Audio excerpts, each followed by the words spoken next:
Ako si Mang Rolly, jeepney driver ng 10 taon. Dati akala ko ang AI para lang sa mayaman. Pero nang mapakinggan ko ang AI Talks, naintindihan kong para rin pala sa aming mga simpleng tao. Lahat may boses, Mang Rolly. Tinuruan kami ng AI Talks kung paano gamitin ang AI para sa online orders. Ngayon, may mga suki na ako sa Facebook. Sabi ni Voice Master, ang boses ng masa ay boses ng pagbabago. Voice Master, kahit labandera, pwedeng maging AI creator. Kaya ngayon, tinuturuan ko na ang mga anak ko gumamit ng ChatGPT para sa assignments nila. Dati laro lang ng bola. Natuto kami sa AI Talks na pwedeng gamitin ng AI bilang katuwang sa pagtuturo, hindi kapalit ng guro. Ngayon alam ko kung kailan uulan o tatamnan. AI na mismo ang tumutulong sa bukid. Salamat sa AI Talks, natuto akong magtiwala sa bagong teknolohiya. Dahil sa The AI Talks with the Voice Master, natutunan naming gamitin ang AI hindi para palitan kami, kundi para tulungan kaming umangat. Ako si Pocholo de Leon Gonzalez, the Voice Master ng Pilipinas. Sama-sama tayo matuto! Welcome to the AI Talks with the Voice Master. Mula sa puso ng bayan hanggang sa dulo ng keyboard ng masa. Ito ang unang radyo at podcast show para sa AI ng mga ordinaryong Pilipino. Ito ang kwento ng AI na abot kamay ni Juan at Juana. Mga tanong mo, sasagutin natin. Mga kwento mo, itatampok natin. Dito, ang AI hindi lang para sa techie, kundi para sa tagakanto, guro, estudyante, OFW at bawat Juan at Juana. Kasama ang nag-iisang the AI Voice Master of the Philippines, Pocholo de Leon Gonzalez. Ito ang AI Talks with the Voice Master. Dito lang sa Radyo Pilipinas. AI para sa masa!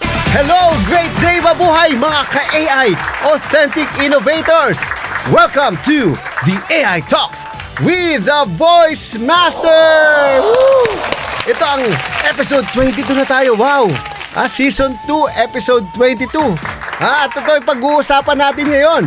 Paano magbabago ang AI sa 2026 at bakit kailangan mong makialam? Alright, so bago tayo sumabak, linawin ko muna ang expectation nyo ha. At alam niyo 1 hour tong ating kwentuhan. Hindi to madalian, hindi shortcut. Parang ano lang, radio special, no? Parang town hall, parang usapan na magkakaibigan na seryosong gustong umintindi. Okay? Hindi po ito lecture, hindi rin po ito pang mga nerds. Ito ay kwentuhan tungkol sa buhay mo, trabaho mo, kinabukasan mo. Ayan, at kung bakit ang AI sa 2026 ay hindi nakapareho ng AI na kilala natin ngayon. Kung ikaw ay empleyado, negosyante, guro, magulang, creator o simpleng Pilipino na gustong maintindihan kung saan papunta ang mundo, right? Para po sa inyo ang episode na ito. Alright! This is the AI Talks with the Voice Master. Your front row seat to the rise of artificial intelligence in the Philippines and beyond. The stories, the voices, the future, all in one conversation that matters. Welcome to the AI Talks with the Voice Master.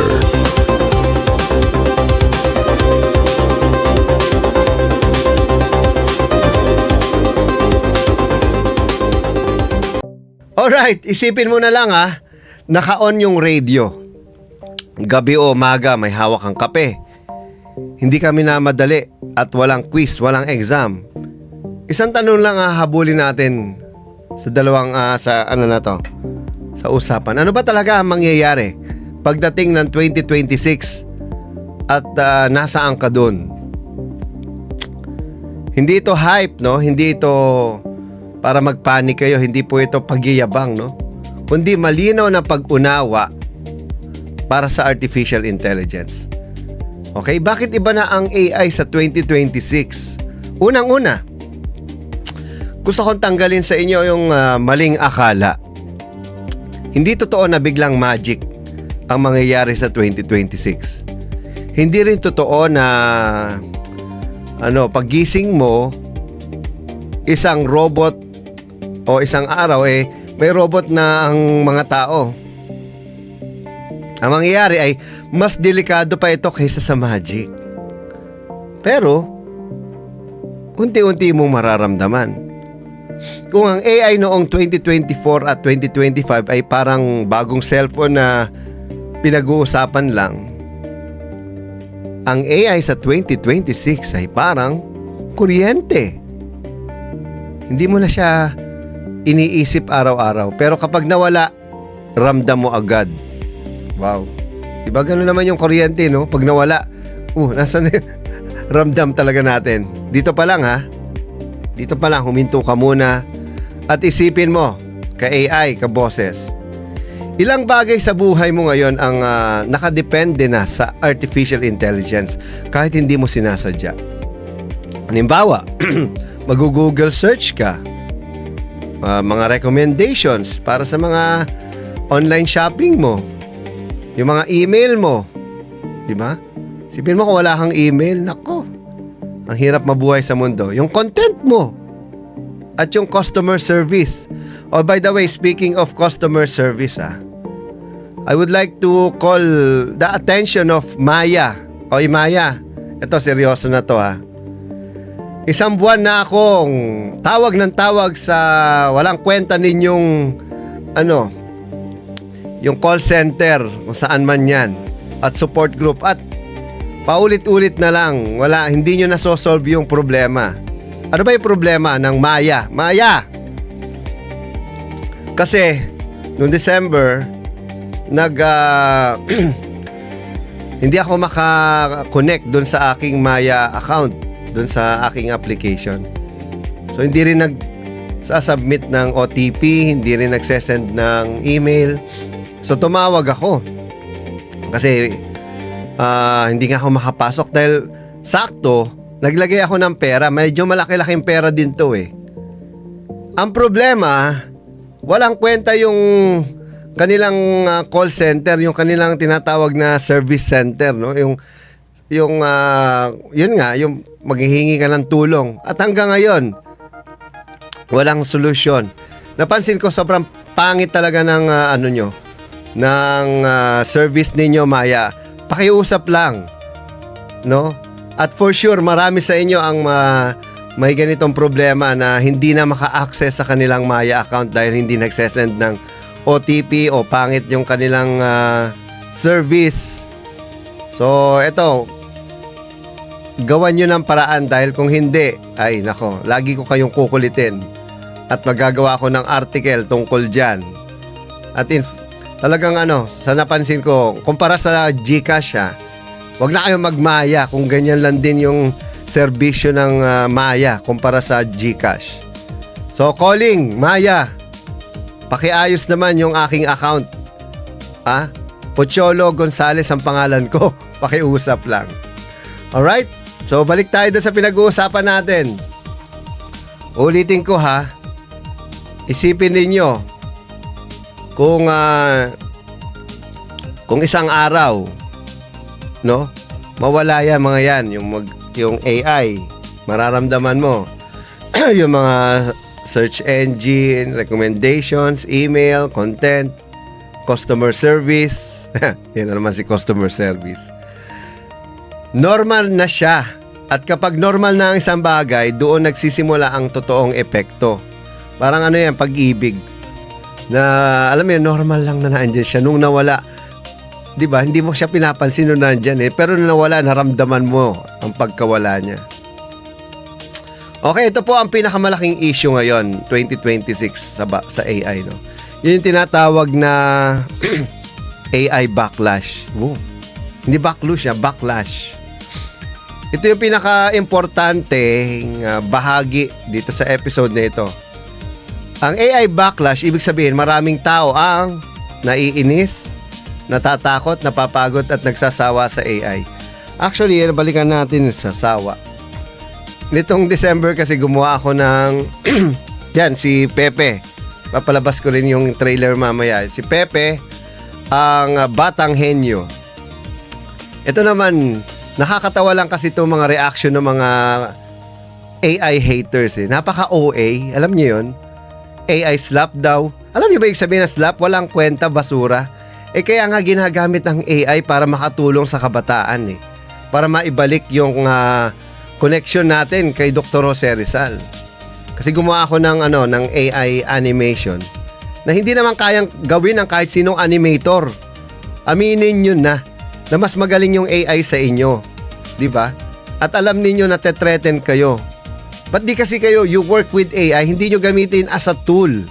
Hindi yung mambabash kayo ng mga magagandang gawain ng ibang tao. Tapos kayo naman, wala naman kayo napapatunayan. Tinignan ko naman yung mga account nyo, mga works ninyo, ang papangit din naman. So ayusin ninyo yung standards ninyo. Di ba? Ito, ginagawa ko to for the love of, hindi para sumikat. Na TV Patrol nga, di ba? Di sana kayo yung gumawa para kayo yung napansin. Hindi naman ako nagpapansin, sila yung tumawag sa akin So anyway, again, yung mga AI backlash na yan yung mga, ibig sabihin maraming tao nga naiinis, natatakot, napapagod at nagsasawa na sa AI. Yun yung mga AI slap, yung mga basura talaga, ang dami dyan. At klaro ko itong sasabihin, hindi sila tanga, may punto sila yung mga taong yan. Oo, pero yung mga haters, wala naman nagagawa, sila yung tanga, di ba? Okay, isipin mo ito. Sabi ng kumpanya, AI will make life easier. Pero ang nararanasan ng ordinaryong tao ngayon, okay, eto, mas mahal yung cellphone. Mas mahal ang laptop. Totoo yan. Ang mga cellphone ko, laptop, mahal. Mas mahal yung kuryente. Mas konti yung trabaho. Mas mabilis kang napag-iwanan. Yun yung problema kapag hindi ka high-tech, no? Natural lang na itanong mo, yun nasaan yung benefit ko, di ba? Kasi para sa karamihan ng tao, AI ngayon ay, ChatGPT lang. Chatbot lang. Pang picture, pang video, pang trip. Pero kapalit nito, job insecurity, fear, takot, confusion, tsaka yung FOMO, fear of missing out, pakiramdam na napag-iiwanan. Meron din akong kilalang speaker, ang tawag niya FOBO, fear of being obsolete. Bakit kaya niya naisip yun? Baka obsolete ka na, sir. No? Gaya-gaya pa kayo ng mga program na ginawa na namin before. Kinopya nyo pa. Medyo galing-galingan nyo naman, di ba? Ay, sus. Tapos, wag na kasing feeling relevant at significant. Maraming bago ngayon. AI na, mas magaling pang speaker sa inyo yung artificial intelligence. No? Kaya sa 2026, ito po yung aasahan natin mas maraming reklamo, mas maraming anti-AI post, at mas maraming tama na. Yan. Kasi nga, dahil nga, ang AI kasi tool. So kung sino yung gumagamit, kung mabuti, di mabuti, kung masama, masama. So masama, maraming masama, di ba? Ikaw ba, masama o mabuti ka? At ito ang delikado. Dahil kapag collective na ang pagod ng tao, yan, kung pagod na yung mga tao, nagiging galit yun Nagiging kumbaga mob rule na hindi naman laging tama. At ito pa, kapag naging politika na ang AI, ito na ang next level ng kakaharapin natin ngayon 2026. Kasi kapag galit na ang tao, ang mga tao makikinig yan. Pero bakit parang hindi naman, no? Galit naman tayo sa corruption, pero ang dami pa rin hindi nakukulong. Kasi sa ibang bansa, may mga politiko na umiiwas banggitin ang salitang AI. Ano may mga play safe? Bakit? Kasi kapag narinig ng tao, bumababa yung tiwala nila. Iniisip nila, AI ang dahilan kung bakit nawalan sila ng trabaho. Diba? AI ang dahilan kung bakit mahal ang bilihin. At AI ang dahilan kung bakit magulo ang mundo. Wow. Tama man o mali, alam nyo, perception yung labanan dito At sa 2026, AI will affect law, batas, policies na nangyayari na ngayon. Lalo na sa education and mga work rules, no, sa mga kumpanya, sa mga trabaho. Hindi na ito usapang techno, usapang lipunan na po ito, mga kaboses, mga ka-AI. Okay? So, ito yung mga nakakatawang baligtad na nangyayari. Ito yung irony ng AI era eh. Ano ba yon? Dahil sa sobrang dami ng AI-generated content ng mga basura, pati nga, ako may kwenta na. Basura pa rin ang tingin ng mga so-called artists. Ito yung maganda. Okay, para sa inyo to mga haters, AI haters ha. Pwedeng bumalik na ang halaga ng gawa ng tao, pero ayusin nyo naman. Make sure mas magaling ang gawa ninyo sa AI ha.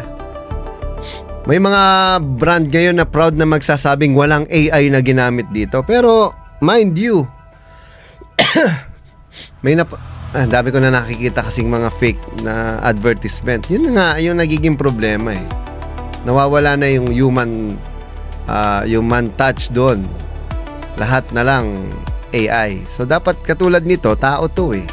Kahit AI talks, tao pa rin. Pero, combination ng tao at AI. At alam mo kung bakit gumagana yung mga ganon, yung mga walang AI na ginamit dito. Kasi ramdam yung effort eh. Ramdam yung authenticity. Pero again, mas maganda, alam mo yun, may effort ka na, may authenticity ka pa, at may AI ka pa. Parang lutong bahay versus instant noodles. Pero yung noodles may kasamang manok at gulay. O di ba? Pareho lang nakakabusog, pero alam mo kung alin ang mas may pagmamahal, no? Katulad kanina, may sarap ng ulam ko. Pakbet, no? Okay, sa 2026, human voice becomes premium.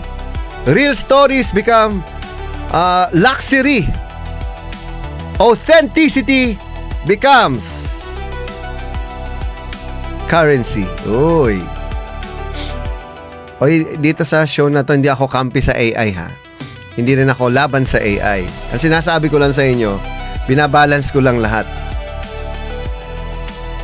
Kasi magandang balita ito para sa mga voice artists, creators, storytellers, sa mga speakers, sa mga teachers. Okay? Hindi kayo mawawala. Hindi ka mawawala, sir, ma'am. Kung marunong kang pumosisyon. Okay? Ito ang hindi inaasahan ng marami. Habang ang call center, office work, paperwork, admin task ay kayang-kaya ng AI, ang mga trabahong gamit ang kamay at pakiramdam ay lalong nagiging mas mahalaga. Uy, talaga? Ano yun? Paano?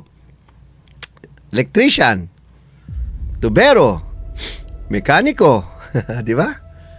Technician. Oh, kaya ba ng AI yan? Paano mo gagayusin yung kuryente, yung mga tubig, tubo, sasakyan mo, di ba? Pero may twist to. Hindi papalitan ng AI ang blue-collar worker agad-agad. Kasi alam niyo kung bakit? Tutulungan sila ng AI. Paano? Tuturuan na ano? Halimbawa, may sira yung makina. Picture lang? Tanong sa AI? May sagot in seconds? Hindi na wala ang trabaho. Mas gumaling lang ang worker. Bakit? Paano? Siyempre, gagamitin niya yung information doon. Kung magaling ka, mas mapapagaling ka, di ba? Okay? Ito, may balita ako. Number 1 na naman, ang Google. Bakit malakas ang Google sa 2026? Okay? So ito, pangmasang explanation para sa inyo, mga AI para sa masa. Ang Google ay parang may sariling factory, sariling utak, may sariling tindahan at customers. Habang ang ibang AI companies umaasa sa mga partners. Ibig sabihin may sariling mundo ang Google. Ang Google ay buo ang ecosystem. Okay? Kaya mas mabilis, mas mura, mas malawak ang reach. No? Hindi ibig sabihin talo ang iba. Ang ibig sabihin lang, ito ay maganda kapag marami naglalabanan. No? Matindi ang laban versus ibang AI companies like OpenAI. At kapag may laban, syempre, tayong mga users ang panalo. Tama ba? Oh. Okay? So, para sa akin, napaka-importante ng continuous or continual learning. Okay? AI agents, world models at robotics. Oh, alam mo ba ang continual learning ay simpleng idea? AI na hindi tumitigil matuto. Parang tao, continuous learning. So, mga AI agents ay hindi para sa lahat. Para silang malalaking sistema. Hindi sa pang-araw-araw ng mga ordinaryong tao. World models ay kakayahan ng AI na intindihin ang mundo. Hindi lang alam mo yun, hindi lang sagutin ito hindi ito sagutin ng yung halimbawa, yung robotics, no? At ito yung robotics, tingnan nyo. Sa 2026, posibleng may moment tayo na mapapatanong ka ng, uy, totoo ba yan? At kapag nangyari yun, magbabago ang pananaw ng mundo. Diba? Okay? Alright, mga ka-AI innovators, mga ka-AI, authentic innovators, tandaan mo to hindi ka papalitan ng AI. Pero papalitan ka ng taong marunong gumamit ng AI kapag pinilit mong hindi matuto. O mas pinili mo maging tamad o hindi matuto. 2026 is not the end. It is a reset. Parang computer na reset. Hindi ito laban ng tao versus AI. Ito ay laban ng handa o ready versus hindi handa. Okay? So, marami pa tayong pag-uusapan dito sa AI Talks. At syempre, nandyan ang AI 101. Ano pa? Balitang AI, syempre. At meron din tayong AI and personal interviews. Ako, meron tayong bisita ngayon. Ito ay isang batang napakagaling na direktor na dati kong talent. Actually, naging mentor niya ako. So, bata pa yan. As early as 10 or 12 years old siya. Ngayon, kilala na rin siyang direktor ng AI films. No? Alright, so mamaya magkikita-kita pa tayo. Ito po ang AI Talks with the Voice Master. Salamat sa pakikinig. Babalik tayo mamaya. At salamat sa pagiging handa sa hinaharap. Alright, see you later. Bang! Narito na ang AI 101, ang unang hakbang sa mundo ng Artificial Intelligence. Magandang araw. Mabuhay. AI 101. Paano magbabago ang Artificial Intelligence sa 2026? Isang panimulang salaysay. Hindi na ito kwento tungkol sa hinaharap. Hindi rin ito babala na puno lang ng takot. Ang 2026 ay hindi taon kung kailan darating ang AI. Ito ang taon kung kailan talagang mararamdaman natin ito. Sa trabaho, sa kuryente, sa presyo ng bilihin, sa politika, at sa ating pang-araw-araw na buhay. Noong mga nagdaang taon, itinuring ang AI na parang laruan ng teknolohiya. Isang bagong app, isang bagong chatbot, isang bagong uso. Ngunit sa 2026, tapos na ang honeymoon. Hindi na ang tanong kung ano ang kaya ng AI, kundi kung ano ang mapapalitan nito at sino ang handang mag-adjust. May magagalak, may matatakot, may lalaban, may maiiwan. At sa gitna ng lahat ng ito, isang malinaw na katotohanan ang lumilitaw. Hindi lang teknolohiya ang binabago ng AI.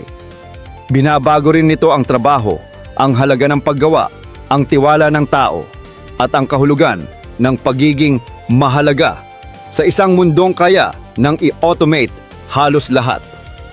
Ito ang AI 101. Hindi ito hype, hindi ito propaganda. Ito ay isang pag-unawa, isang dokumentaryong paglalakbay kung paano magbabago ang mundo sa 2026 at kung bakit hindi sapat ang manatiling tagapanood lang sa gilid. Una, ang AI backlash ay aabot sa sukdulan sa 2026. Hindi na eksklusibo sa mga developer o researcher ang usapan tungkol sa AI. Pakiramdam ng marami, hindi ito agad solusyon kundi karagdagang problema. Lampas sa simpleng chatbot, kaunti lang ang nakikitang pakinabang. Ang kapalit ay mas mahal na hardware, mas mataas na konsumo ng kuryente, at mas maraming pangamba sa pagkawala ng trabaho. Ang backlash ay hindi haka-haka. Ito ay emosyonal, personal, at kolektibo. Ikalawa, ang galit ng publiko ay magiging usaping politikal. Kapag nagalit ang tao, kasunod ang politika. Sa 2026, ang AI backlash ang mag-uudyok ng maraming pulisya at kampanya. Marami ng politiko ang iiwas magbanggit ng AI dahil bumababa ang tiwala ng botante kapag ito'y naririnig. Kahit totoo man o hindi ang mga paratang na AI, ang dahilan ng mga tanggalan at pagtaas ng gastusin. Ang paniniwala ng publiko ang magdidikta ng batas at regulasyon. Ikatlo, mapipilitan ang mga kumpanya na maghinay-hinay. Maraming brand ang nagmadaling gumamit ng AI at may mga nadapa, mga ad na binawi, at kampanyang tinawag na pilit at walang kaluluwa. Sa 2026, mauunawaan ng mga kumpanya na ang maling paggamit ng AI ay direktang sumisira sa reputasyon.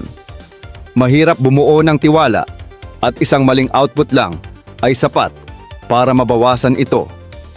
Ikaapat, ang gawa ng tao ay magiging premium, magkakaroon ng baliktad. Ang walang AI ay magiging isang flex. Ang gawa ng tao, kahit mas mabagal o mas mahal, ay higit na pinahahalagahan. Kapag alam ng tao na may tunay na tao sa likod ng isang produkto o serbisyo, tumitibay ang tiwala at koneksyon. Sa panahon ng malawakang automation, ang pagiging totoo ay nagiging luho. Ikalima, babangon muli ang mga blue-collar na trabaho. Habang naia-automate ang maraming white-collar na tungkulin, tataas ang pangangailangan sa mga electrician, tubero, technician, at construction worker. Ang mga data center, infrastruktura, at pisikal na sistema ay kailangan pa rin ng kamay ng tao. Hindi nawawala ang trabaho, nagbabago lang ang anyo at ang halaga nito. Ika-6, papalakasin ng AI ang blue-collar worker. Hindi ligtas ang blue-collar sa AI, pero hindi rin basta-basta mapapalitan.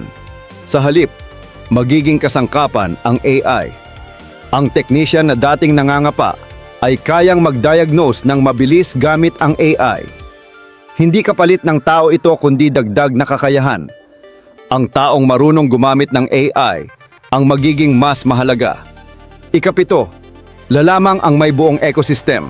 Sa 2026, mas lalakas ang mga kumpanyang may kontrol mula hardware hanggang software. Hindi lamang katalinuhan ng modelo ang laban, kundi bilis, presyo, at lawak ng distribusyon. Ang may sariling chips, infrastruktura, at platform ay mas mabilis makapag-deploy ng AI sa maraming tao at sa mas mababang gastos. Ikawalo, matututo ang AI na parang tao isa sa pinakamalaking pagbabago, ang patuloy na pagkatuto. Hindi na frozen ang AI pagkalabas.